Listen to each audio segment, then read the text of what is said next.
नमस्कार।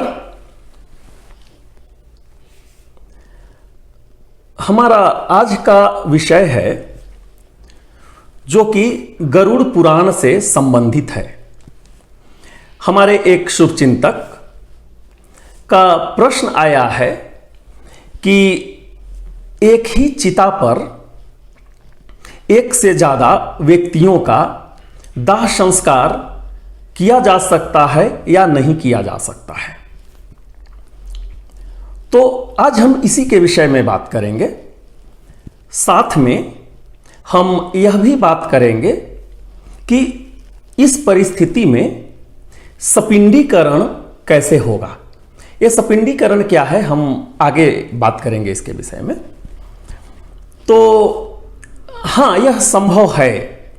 हमारे गरुड़ पुराण के अनुसार यह संभव है कि एक ही चिता पर एक से ज्यादा व्यक्तियों का दाह संस्कार हो सकता है, लेकिन उसके लिए कुछ परिस्थितियां हैं। वो हर एक परिस्थिति में ऐसा नहीं किया जा सकता है।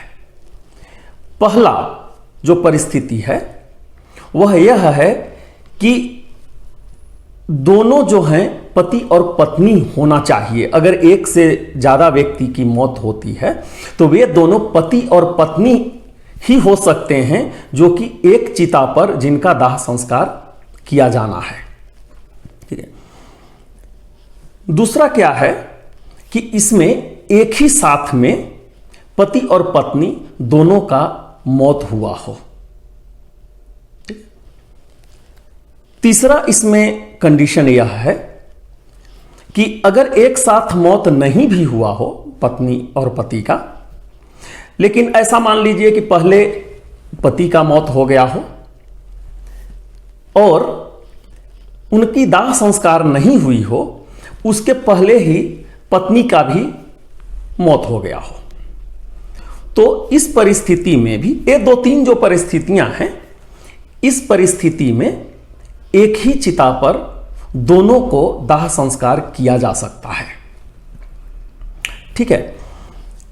दाह संस्कार तो एक साथ में हो जाएगा, पर क्या क्या रिचुअल्स है, क्या क्या अनुष्ठान है जो एक साथ में होगा और क्या क्या अनुष्ठान जो है वह अलग अलग करना है। इस परिस्थिति में भी एक ही चिता पर दो व्यक्तियों का दाह संस्कार हुआ है, इसका मतलब यह नहीं है कि जितने रिचुअल्स भी हैं वो भी एक साथ में ही होंगे, ऐसा नहीं है। इसमें से कुछ अनुष्ठान ऐसा है जो साथ में होगा और कुछ अनुष्ठान ऐसा है जो अलग अलग ही करना पड़ेगा। तो आप ऐसा समझ लीजिए कि जो अस्थि जो चयन है, जैसे कि जब हम दाह संस्कार हो जाता है उसके दूसरे दिन हम लोग अस्थि चयन का कार्यक्रम करते हैं, तो अस्थि चयन जो है वह एक साथ में ही होगा। वो अस्थि चयन करके एक ही घट में, एक ही घड़ा में उसको रखना है। बाद में जब भी हम उसको, चाहे कोई पवित्र नदी में या फिर समुद्र में, जहां भी हम अस्थि का विसर्जन करते हैं वह भी एक साथ में ही होगा, अलग अलग नहीं होगा। इसके बाद में हम गरुड़ पुराण का पाठ भी सुनते हैं। इस परिस्थिति में हम लोग गरुड़ पुराण का पाठ भी सुनते हैं, तो वह गरुड़ पुराण का पाठ भी जो है एक साथ में ही सुनना है, क्योंकि जो भी व्यक्ति दाह संस्कार किया है, कोई एक ही व्यक्ति हो सकता है। दाह संस्कार मतलब जिन्होंने भी अग्नि दिया है, मुखाग्नि दिया है, वह एक ही व्यक्ति होगा और वही व्यक्ति गरुड़ पुराण का पाठ सुनेगा। तो यह भी एक साथ में ही करना है। बाद में हम लोग जो पिंड बनाते हैं, जैसे हम सब जानते हैं कि हर एक दिन हमको पिंड बनाना होता है, तो ये जो पिंड जो बनेगा, पिंड मतलब वह प्रसाद जो कि हम लोग उस आत्मा को अर्पित करते हैं, आत्मा को देते हैं।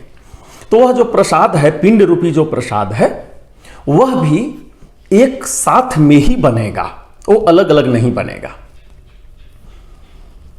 ये सब तो कुछ और हैं, मतलब ये सब जो हैं जो कि एक साथ में ही अनुष्ठान होंगे। कुछ ऐसे अनुष्ठान जो हैं जो अलग अलग होंगे, वह हैं कि जो घट होता है, घट मतलब घड़ा हम लोग पेड़ में टांगा जाता है जब भी किसी की मृत्यु होती है, और उसी घड़ा में पिंड देने का प्रावधान है। मतलब उसी में हम लोग जल, दूध और जल देते हैं। पिंड जो है वहीं पे नीचे में हम लोग पेड़ के नीचे में हम लोग अर्पित करते हैं।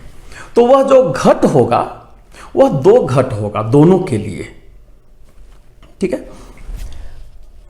बाद में जैसा कि पहले हम बात किए कि जो पिंड का जो प्रसाद है वह बनेगा भले ही एक साथ में, लेकिन जब हम जो आत्मा है उसको जब हम देंगे, वही पिंड को, प्रसाद को जब हम देंगे, तो वह अलग अलग जाएगा, दोनों को अलग अलग जाएगा, एक ही साथ में नहीं जाएगा। जो भी पात्र है दोनों को अलग अलग पात्र में ही देना होगा। इसके बाद और भी जो मतलब जो दशकर्म हो गया या फिर जो श्राद्ध है, वह सब अलग अलग होगा। जब भी श्राद्ध होगा उस सब का जो भी दान वगैरह जो हम लोग करते हैं वह भी अलग अलग होगा, एक साथ में दोनों का नहीं है। जैसे कि कुछ सेजिया का दान होना है, या फिर कुछ गाय का दान होना है, या जितने मतलब जो भी कुछ दान में संभव है वह सब अलग अलग दोनों के नाम से होता है, ठीक है। अब देखिए यहां पे हम लोग पितृभोज भी होता है, जो जिसमें हमारे जितने भी हमारे लोग होते हैं सबको बुलाया जाता है और सबको खाना खिलाया जाता है, तो वह भी एक अनुष्ठान है। तो यहां पे जो भी खाना बनेगा वह एक साथ में बनेगा, खाना अलग अलग नहीं बनेगा।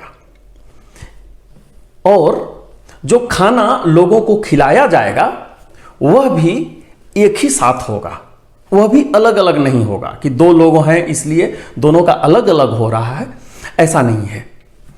तो ये सब कुछ अनुष्ठान हैं जो कि एक साथ में कुछ अनुष्ठान होंगे, और कुछ कुछ अनुष्ठान जो हैं वे अलग अलग होंगे। अब तो यहां पर अनुष्ठान हो गया। इसके बाद में जो मासिक या वार्षिक जो श्राद्ध होता है वह भी दोनों का अलग अलग होगा, ठीक है। मासिक और वार्षिक श्राद्ध के पहले हम लोग को सपिंडी करना होता है, सपिंडीकरण जिसको बोलते हैं। तो सपिंडी का मतलब क्या होता है कि जैसा कि हम सब जानते हैं कि जब किसी की मृत्यु होती है तो उसको यमलोक तक पहुंचने में 1 साल का समय लगता है, और 1 साल के बाद वह पितृलोक में जाता है।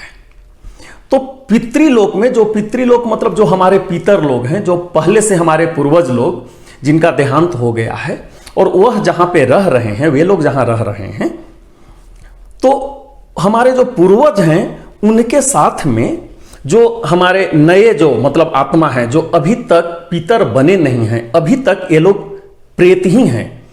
तो ये जो प्रेत है उस प्रेत को पितर में मिलाने का जो विधि है उसको सपिंडीकरण बोलते हैं।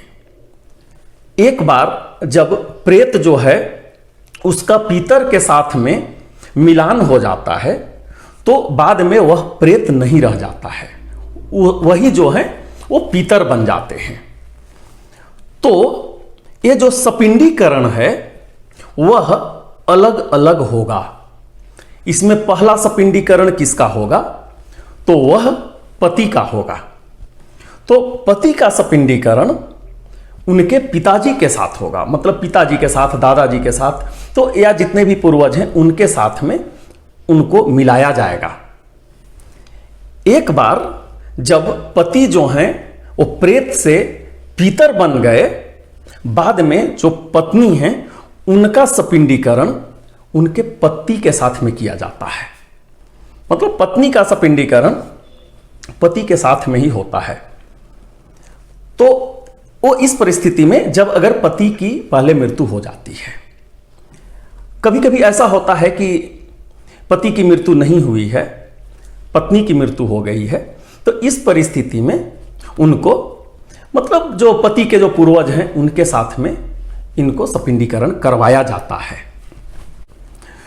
तो हम उम्मीद करते हैं कि यह विषय आपको पसंद आया होगा, और अगर आपके मन में किसी तरह का कोई प्रश्न है तो आप हमारे कमेंट सेक्शन में जाकर के प्रश्न पूछें, हम उसका उत्तर देने का कोशिश करेंगे। और हम ये भी चाहेंगे कि आप हमारा चैनल को सब्सक्राइब कर लीजिए, ताकि जब भी कोई नया विषय के साथ कुछ नया वीडियो आए वह सर्वप्रथम आपके पास पहुंचे। तो बहुत ही जल्द हम आपके समक्ष नए विषय के साथ उपस्थित होंगे। तब तक के लिए हम आपसे विदा लेते हैं। बहुत बहुत धन्यवाद। नमस्कार।